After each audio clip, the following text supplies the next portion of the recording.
Okay, I have gone back and decided to make a couple of podcasts on how the IPCC scenarios evolved.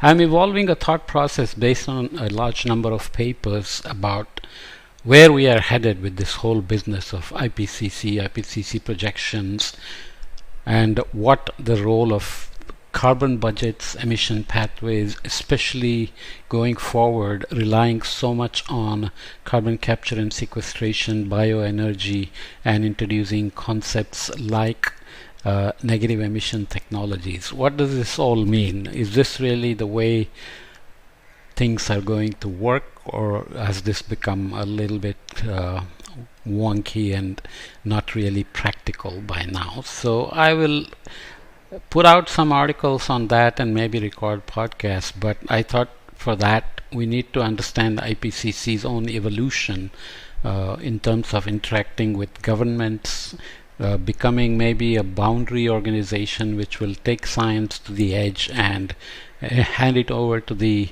non-climate community, but make sure that our intellectual origin of the entire process remains with us. But then there have been political compromises on how the scenarios evolved and how the targets evolved. 2 degrees C to 1.5 degrees C, which is basically not going to happen. Maybe 1.5 will never happen. 2 degrees C, maybe miraculously some game changer will come along and it'll happen, but very unlikely as well.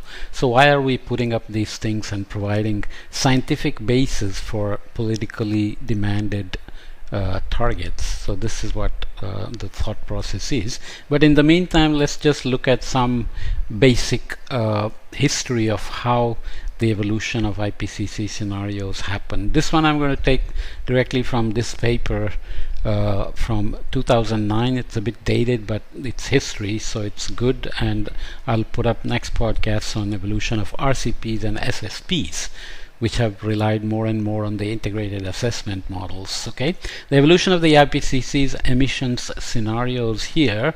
The IPCC emission scenarios form the basis for the majority of long-term climate change projections, including those of the current fourth assessment report. So we are already now from far, so special reports, first assessment, second assessment, third assessment, and fourth assessment, and then became AR5 and AR6.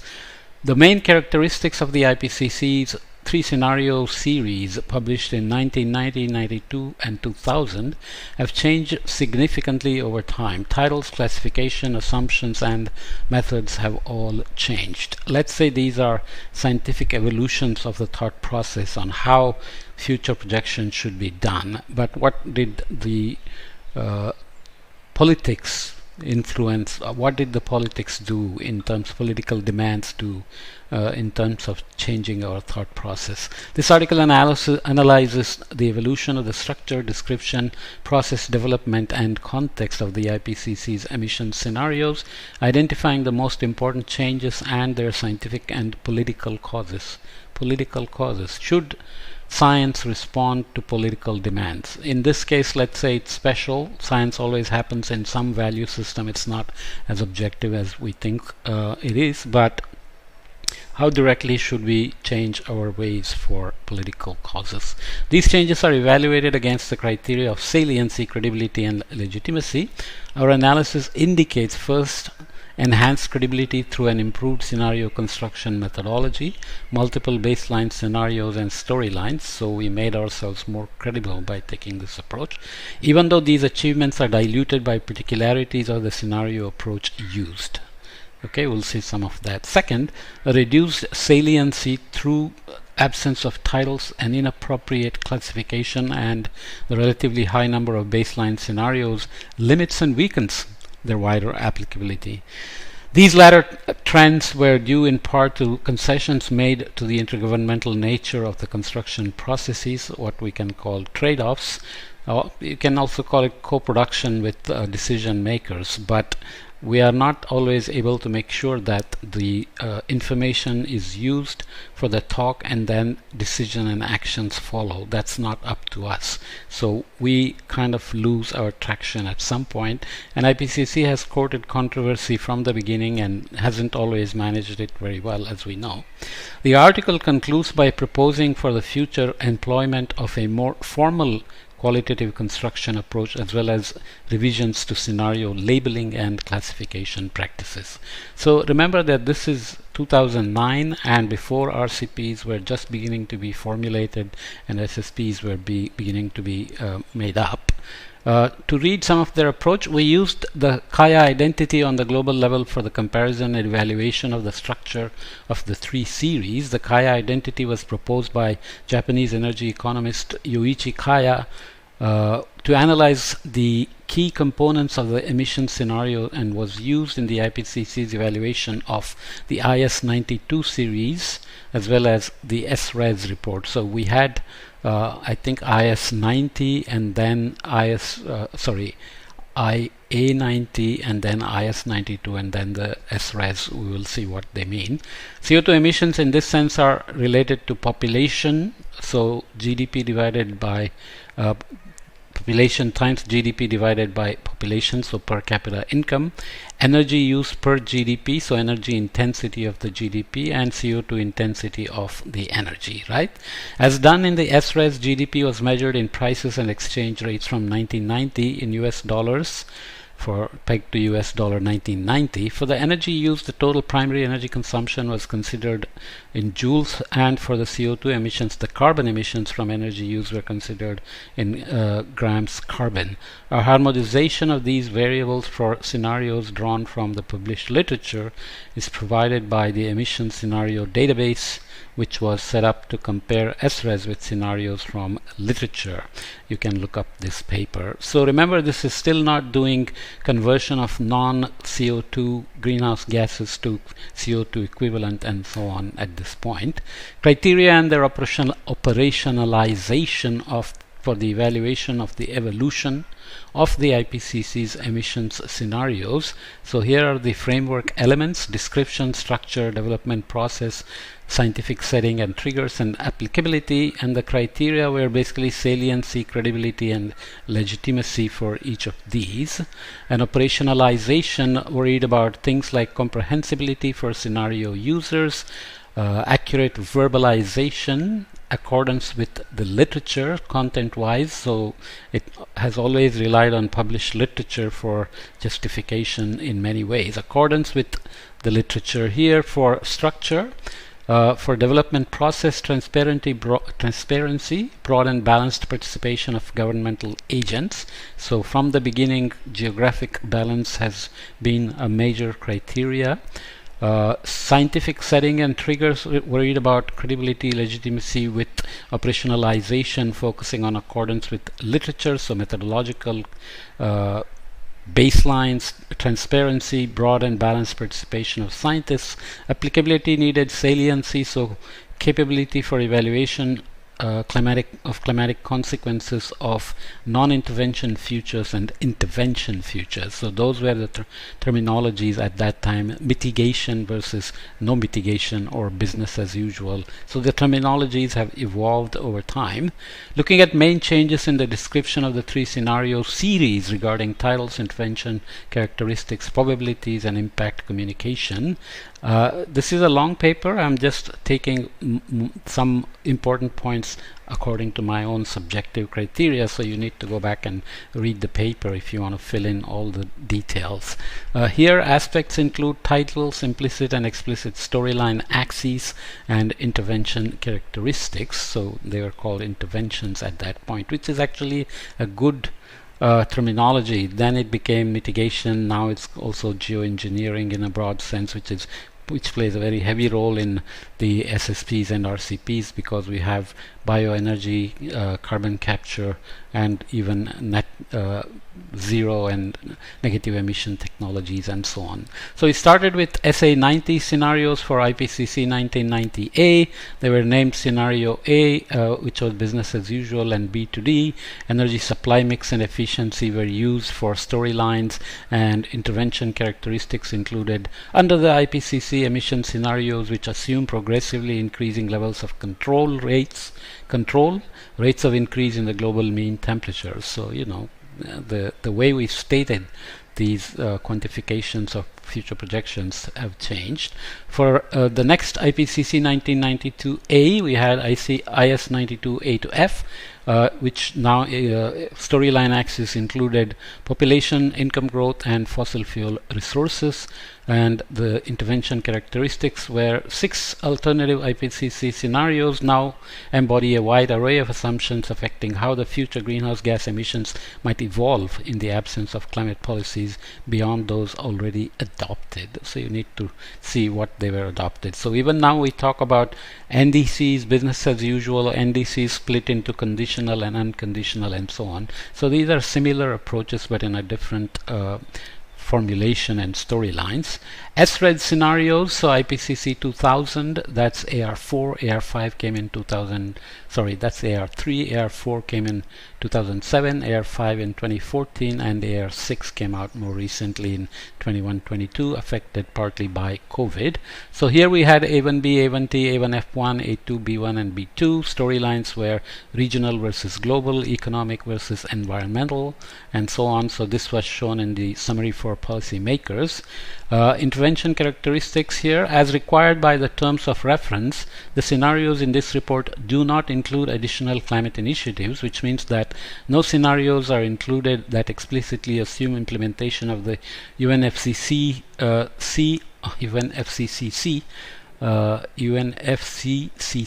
or the emissions targets of the Kyoto Protocol. However, GHG emissions are directly affected by non-climate change policies designed for a wide range of other purposes. Furthermore, government policies can, to a varying degree, influence the GHG emissions drivers such as demographic change, social and economic development, technological change, resource use, and pollution management. This influence is broadly reflected in the storylines and resultant scenarios. So you can see that this got much more detailed in terms of intervention characteristics. Probabilities here, based on current models, we predict and implications of scenarios here, temperature change communicated with the emissions scenario. As for the IS92 and SRES, they went as the reader should be cautioned, however, that none of the scenarios depicted in this section predicts the future. So we had to set boundaries saying these are projections and not predictions. The premises for the 1992 IPCC scenarios A and B most closely update the SA90 scenario from IPCC 1990. 4 additional scenarios have been constructed to examine the sensitivity of future greenhouse gas emissions to a wider range of alternative input assumptions for key variables. Implication of scenarios, temperature change communicated in the same report. For SRES, we had there is no single most likely central or best guess scenario, either with respect to SRES scenarios or to the underlying scenario literature. Probabilities or likelihoods are not assigned to the individual SRES scenarios. None of the SRES scenarios represents an estimate of a central tendency for all driving forces or emissions, such as the mean or median, and none should be interpreted as such. The distribution of the scenarios provides a useful context for understanding the relative position of a scenario, but does not represent the likelihood of its occurrence. So such technical words politically massaged to protect the integrity of the process as it may be, to make sure people don't misinterpret the scenarios. No for implication of scenarios, no implications communicated in the SRES, implications communicated in the third assessment report. So there was FAR, SAR, and TAR, and FAR. First assessment report was not called FAR. The fourth assessment report, so FAR, SAR, and TAR, and then for the fourth one we switched to AR3, AR4, and AR5. Okay, so main changes in the structure of the three scenarios regarding the number of scenarios, the spectrum of the series, and the projections of the key variables. What were the aspects? Included number of scenarios, structure of scenario spectrum based on projected CO2 equivalent emissions from 1990 baseline to 2100, which had a lot to do with when to start counting China versus the developed world. Projections of key variables, so population, income, GDP, energy intensity, carbon intensity, and CO2 emissions. So SA90, IS92, and SRES scenarios here. I won't read all these number of scenarios, etc., but you can see the projections from 1990 to 2100, range of projection, growth rate 1990 to 2100, various assumptions on all these key variables, which I won't read, but you get the idea. So the IS92B scenario is a modification of the IS92A scenario based on the assumption that current commitments by many OECD, Organization of Economically Cooperating and Developing Members, have countries have a small, IS92B scenario is a modification of the IS92A scenario based on the assumption that current commitments by many OECD member countries have a small impact on the greenhouse gas emissions over the next few decades. Now from 2009 to 2023, we still haven't bent the curve on the emissions.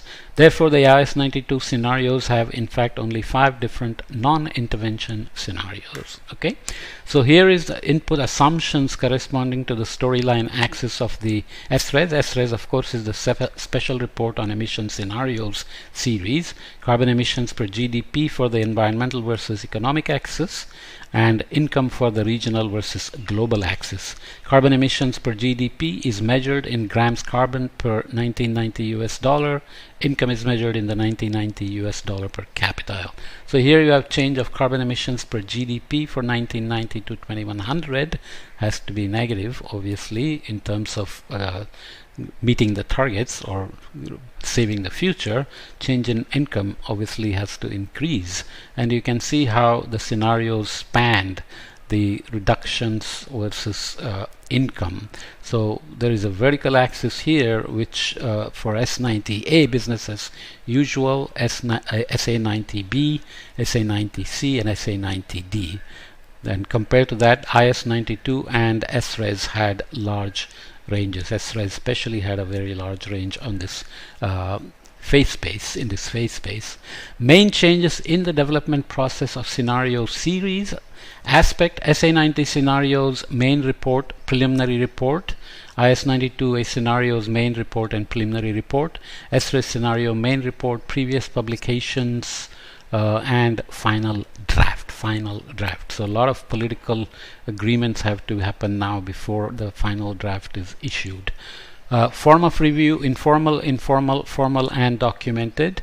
Participants: scientists and government agents, So the formal and documented review process got people listed as official reviewers, whereas before there was no such thing. Terms of reference: none for this SA90, but for IS92 and SRES, update of existing scenarios, no new intervention scenarios, new emission scenarios that assume no additional climate policy initiatives. Changes in number of scenarios: 9 to 4, 1 to 6, 6 to 6. So I won't go into the details here, but obviously there were changes in the number of scenarios along the way. Number of participants has significantly changed as well globally. Changes in title: 2030 high emissions to business as usual, 2060 low emissions to intervention scenario B. So now we call it mitigation or concentration pathway or shared socioeconomic pathway, and so on. For IS92 there was no change in title. For SRES, catch-up, high growth, domestic supply regionalization, shortcut sustainability, regional equity, regional stewardship, proposed by ASF AIM teams. So, there are various political details there as well. Changes in emphasis on single scenarios. So SA90, IS92 and SRES, these scenarios were not intended to be a forecast of possible development. Based on current model results, we predict under the IPCC business as usual. So emphasis was done this way in IS92. From scenarios IS92C through F, explore the sensitivity of results to several sets of alternative independent input assumptions to key variables. 2. 6 alternative IPCC scenarios IS92A to F now embody a wide array of assumptions affecting how future greenhouse gas emissions might evolve in the absence of climate policies. So they are not referred to as business as usual. In SRES, we illustrate the sensitivity of projected future GHG emissions, and so we are now not only talking about carbon but GHG emissions and resulting climate change to alternative development in energy systems technologies too. There are 6 scenario groups that should be considered equally sound that span a wide range of uncertainty as required by the terms of reference. Changing indication of implications, so these are various no implications, various implications. In SRES, temperature increases in some preliminary publications. Radioactive forcing in the final draft, that should be radiative actually, no implication in the report. Okay. However, careful reading reveals that the 4 additional scenarios have been constructed to examine the sensitivity of future greenhouse gas emissions to a wider range of alternative input assumptions for key variables in IS92 here. And there is the other footnote, maybe I shouldn't read it to avoid confusing you. Main changes in the context regarding the construction and recommended use of scenarios. What were the triggers for various scenarios along the way? Develop net emission profiles for several scenarios of future global climate change in SA90, IS92, update of SA90 scenarios since World Bank revised population and economic growth forecast, war in Persian Gulf, more optimistic assumption, more optimistic assessment of economic availability of renewable resources. So you can see this is definitely not purely scientific. Evaluation of IS92 in SRES, explore scenario with closing of income gap, explore different trends in technological change, open process and harmonization of input assumptions. There are scientific setting methodologies and various models. So these are some of the integrated assessment models that began to play a role. So this was backward in terms of scientific setting methodology. This was projective, so its historical simulations got more emphasis, projective and storylines, how to present future evolutions as narratives. Applications, purpose, so input to evaluate the consequences of non-interventions, input to evaluate the consequences of interventions, recommended use in the report. So there are various yes, no kind of things here. Recommendations here, no explicit recommendations in SA90, business as usual scenario is used as the baseline. And for IS92, no explicit recommendation, IS92A scenario used as a baseline. In SRES, things got more detailed. The writing team recommends that the smallest set of scenarios used should include the 4 designated marker scenarios. Marker scenarios were those that were put up before the final selection, draft scenarios you can say, and the 2 additional illustrative scenarios selected from scenario groups in the A1 family. Is detailed, so you don't necessarily have to pay too much attention. Here looking at projected annual change of energy and carbon intensity from 1990 to 2100 of SRES, ESD baselines, so that's emission scenario document baselines, and ESD non-intervention, ESD intervention scenarios. Energy intensity is measured as primary energy consumption, as we said before, carbon intensity as carbon emission per energy consumption for GDP. sorry, carbon per energy. Change of energy intensity here for various of these, and you can see the SRES are distributed all over here in terms of change in carbon intensity, which are largely negative, obviously, as they have to be. More tables, unfortunately, sorry. Important requests during the review of the SRES. So now we are into the more recent times. Aspects, comments from agents to different countries on the SRES drafts and the final reports. Structure and number of scenarios. I will just read some examples. Switzerland asks for titles that reflect the storylines. So now we are getting direct input from governments on how projections are presented and assessments are reported in the final agreed upon report. And here, merge of A1C and A1G to A1F1 scenario, upgrade of A1 group selection of illustrative scenarios. So you can see now that it's a full co-production of reports between scientists and governments. Is this a good thing or bad thing? That's where I want to go with this. Implications. Saudi Arabia states that the inclusion of implications of the scenario is a sufficient reason for the SRES not to be accepted. China requests that the removal of the section on radiative forcing. Austria states that additional information on the impact of scenarios would be appreciated.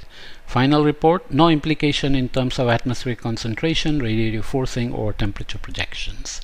Policy assumption. UK sees the greatest shortcoming in not characterizing properly the impact of climate change policies that are implicit in the scenarios.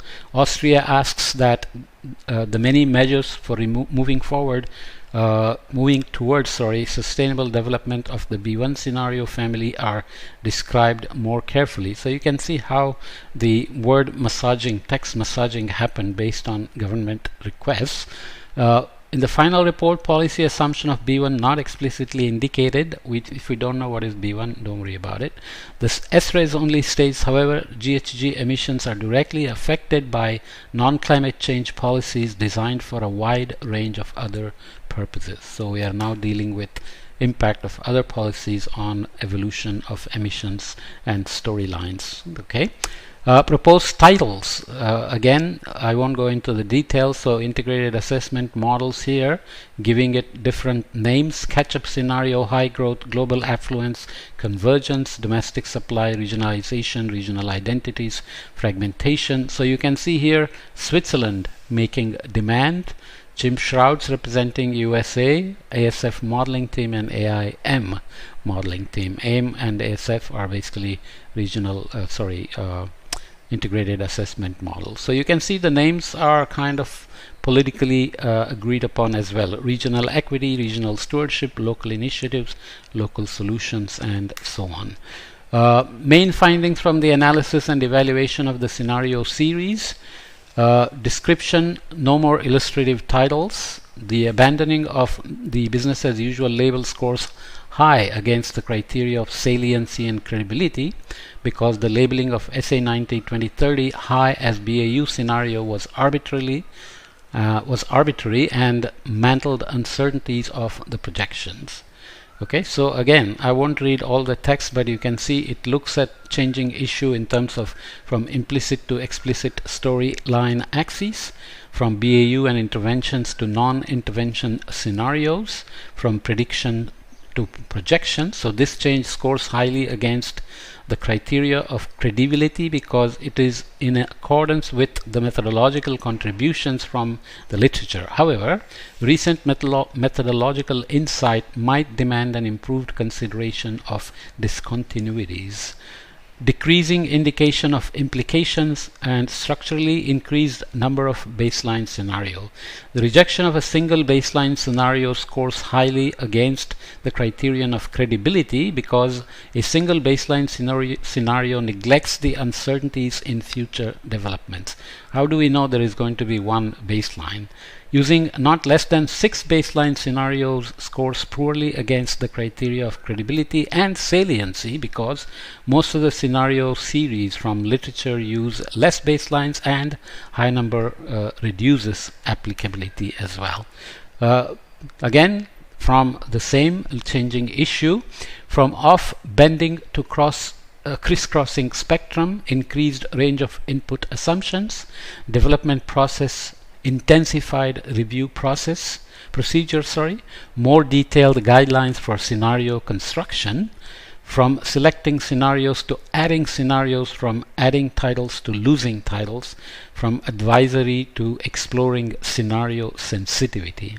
This change, for example, scores poorly against the legitimacy criterion of balanced participation because this change was requested by those governments that oppose legally binding agreements to reduce greenhouse gas emissions. So you have all kind of players making their demands and getting their way in terms of the titles, the presentations, and so on. Removal of implication again there. The context triggers new data requirements and finding for projections, scientific setting, advancements in scenario methodology, and increased number of involved scientists. Finally, changing issue in terms of applicability, increase to 6 baseline and loss of intervention scenarios. How do you evaluate the changes? The storyline construction scores poorly against the legitimacy criterion of transparency because a traceable description of the storyline construction is missing. All the assumptions are made, things are constructed, model simulations are made, projections are made, but people cannot trace back to the assumptions and hence their impacts. This change scores poorly in terms of applicability against the criterion of saliency because the high number of 6 baseline increases the costs for climate change simulations, reduces illustration options, and complicates the evaluation of intervention scenarios. Okay, wow, that's a lot of words. I kind of rushed through it, but already it's 30 minutes long. This is good historic baseline for understanding scenarios, and now we are into RCPs for AR5, which became SSPs for AR6. So I will do those separately since this is already fairly long. Okay, so let me leave this here for now.